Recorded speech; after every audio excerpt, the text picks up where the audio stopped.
Sobat Prima, terima kasih sudah menyimak kami. Ini adalah video ke-6 kami.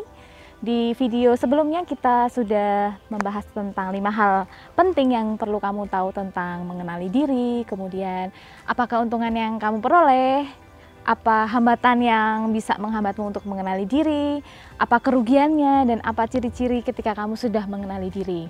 Nah, di video kali ini kita akan membahas tentang apa ciri-ciri jika kita belum mengenali diri.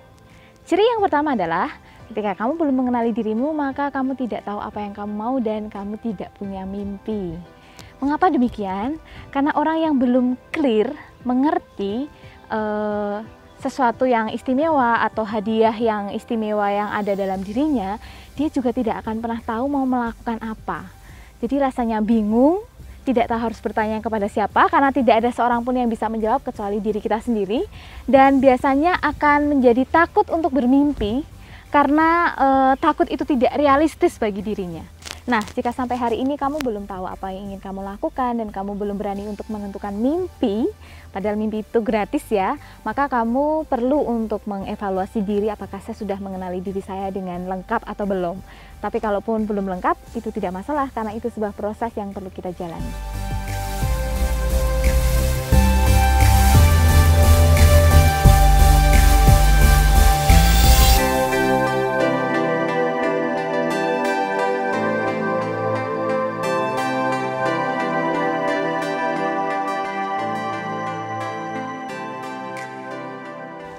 Ciri yang kedua ketika kita belum mengenali diri kita adalah kita akan mencari jawaban dari sesuatu di luar diri kita. Kita akan mencari jawaban dari teman A, B, C, D, dan E sampai kita bingung sendiri, kemudian kita akan searching di Google. Kalau kamu ingin mencari jawaban dan kamu bertanya pada seseorang, maka seseorang akan menjawab berdasarkan pengalamannya, berdasarkan persepsinya, berdasarkan juga kepribadiannya. Misalnya kamu bertanya kepada orang introvert, dia akan memberikan saran-saran yang berdasarkan kepribadian yang dia miliki, atau sebaliknya ketika kamu bertanya dengan orang ekstrovert, dia akan memberikan saran-saran yang seperti yang dia biasa lakukan. Jadi yang paling tepat adalah kamu bertanya pada dirimu, sehingga kamu akan menemukan jawaban yang paling tepat dan paling otentik.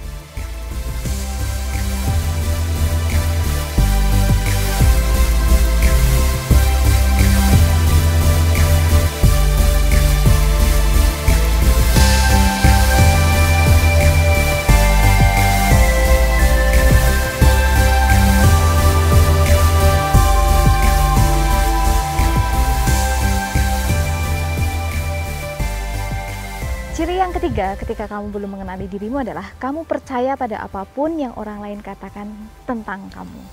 Loh, apakah saya tidak boleh percaya pada siapapun? Bukan begitu artinya. Artinya adalah begini, ketika kamu tahu bahwa saya ini di level 8, maka ketika ada yang mengatakan bahwa kamu di level 10, kamu tidak menjadi takabur, menjadi sombong, atau menjadi tinggi hati, atau berbesar diri, karena kamu tahu bahwa kamu ada di level 8. Tetapi sebaliknya, ketika ada orang yang mengatakan kamu cuma ada di level 6, kamu kemudian tidak akan menjadi down atau jatuh, karena kamu tahu bahwa kamu ada di level 8. Jadi ketika kamu belum mengenali dirimu, semua yang orang lain katakan kepadamu itu akan mengombang-ambingkanmu. Ada yang memujimu yang terlalu tinggi, ada yang menjatuhkanmu yang terlalu rendah, sehingga kita menjadi tidak stabil.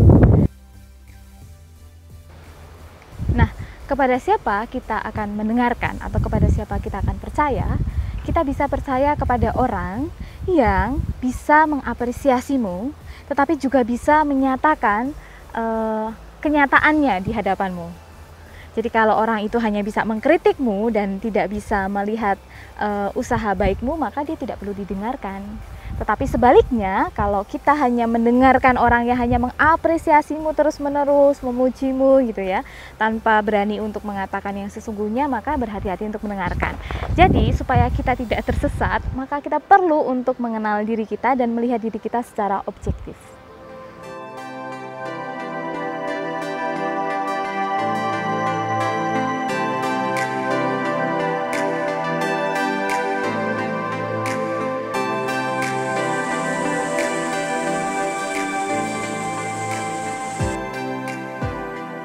Ciri yang keempat, ketika kita belum mengenali diri kita, maka pikiran kita akan mudah berubah.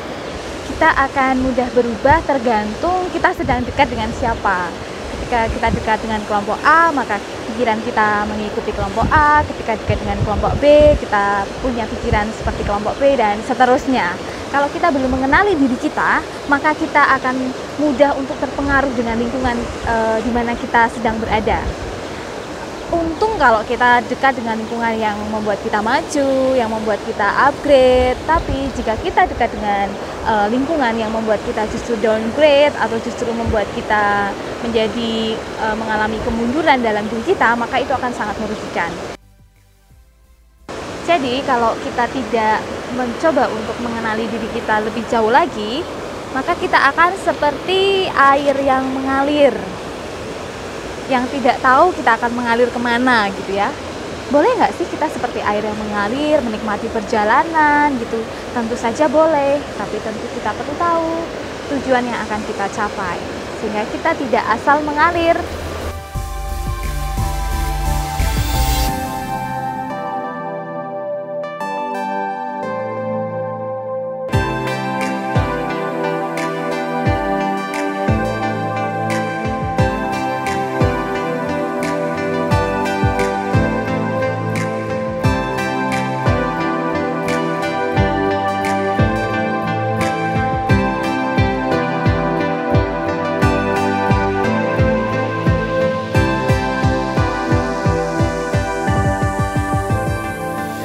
Ciri yang kelima, ketika kita belum mengenali diri kita, maka hidup kita sangat tergantung dengan orang lain. Kita tergantung dengan definisi orang, mendefinisikan kata sukses, mendefinisikan bahagia, mendefinisikan mimpi, cinta, sehingga kita akan selalu mengikuti tren-tren atau apa saja yang kebanyakan orang lakukan. Mengapa? Karena kalau kita belum mengenali diri kita, kita belum cukup percaya diri untuk memulai langkah atau mengawali perjalanan berdasarkan dengan ide kita sendiri. Ketika kita belum mengenali diri kita, maka kita akan sering mempertanyakan, apakah saya fit atau tidak fit?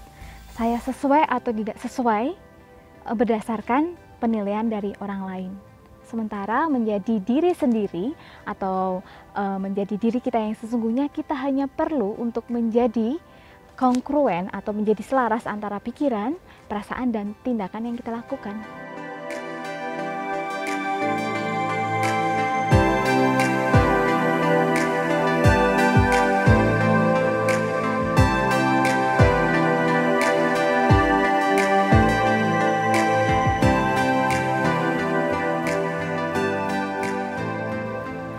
Kehilangan seseorang adalah sesuatu yang menyedihkan, tetapi kehilangan diri sendiri adalah kehilangan paling besar. Oke Sobat Prima, terima kasih sudah mengikuti perjalanan kita hari ini, perjalanan keliling alam di Gunung Kidul. Simak juga video-video kami berikutnya untuk kalian tahu lebih jauh tentang bagaimana mengenali dirimu. Sendiri bisa mandiri, bersama bisa kerjasama, itulah pribadi yang prima.